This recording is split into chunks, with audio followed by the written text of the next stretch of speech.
নমস্কার সবাইকে। সবাই কেমন আছেন? আশা করি সবাই ভালো আছেন, আর আমিও ভীষণ ভালো আছি।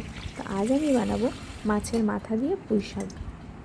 ওই জন্য প্রথমেই আমি মাছের মাথাটাকে ভালো করে ভেজে নিলাম, আর ওই তেলের মধ্যেই দিয়ে দিলাম রাঁধুনি, 5 ফোড়ন, শুকনো লঙ্কা, তেজপাতা আর 2টো চেরা কাঁচা লঙ্কা। তারপর আগে থেকে কেটে রাখা আলু, পেঁপে দিয়ে হালকা নাড়াচাড়া করে নিলাম। তারপর দিয়ে দিলাম কুমড়ো আর পুঁই শাকের ডাঁটা। পুঁই শাকের ডাঁটাগুলো আমি একটু আগে দিয়েই ভেজে নিই, কারণ পুঁই শাকের ডাঁটাটা সিদ্ধ হতে একটু লেট হয়। শাকটা আমি একটু পরে দেবো। তো এর মধ্যে দিয়ে দিচ্ছি আমি নুন আর পরিমাণ মতো হলুদ।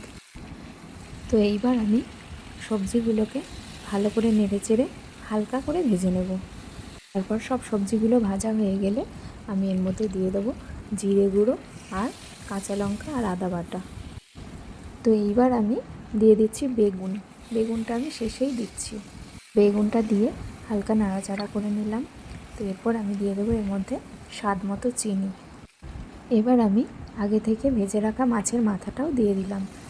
মাছের মাথাটা আমি খুন্তির সাহায্যে ভেঙে টুকরো করে নিয়েছিলাম। এরপর সবটা ভালো করে কষিয়ে নিয়ে দিয়ে দেব শাকগুলো। শাকের পরিমাণ কিন্তু অনেকটা, তাই জন্য কড়াইতে প্রথমেই ধরবে না। শাক তো এমনিতেই কমে যায়, তো হালকা আমি নাড়াচাড়া করে নিই, দেখুন কমে যাবে। তারপর বাকি যে শাকটুকু রয়েছে সেটুকু দিয়ে দেবো। দেখুন নাড়াচাড়া করতে করতে শাকের পরিমাণটা অর্ধেক হয়ে গেছে।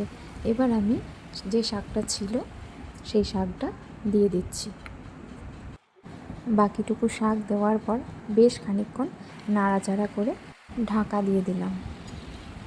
ঢাকা দেওয়ার পর আমি গ্যাসের ফ্লেমটা কিন্তু লো করে দিয়েছিলাম। এর মাঝে আমি একটু লস্যি বানিয়ে খেয়ে নিলাম। ততক্ষণে পুঁই শাক প্রায় রেডি হয়ে গেছে। তো ঢাকা খুলে আর একটু নাড়াচাড়া করে জলটা শুকিয়ে এলেই নামিয়ে নেব। আজকের এই রেসিপিটা আপনাদের কেমন লাগলো অবশ্যই কমেন্ট করে জানাবেন। আর যদি আমার ভিডিওগুলো ভালো লেগে থাকে তাহলে লাইক, শেয়ার, কমেন্ট করে দেবেন।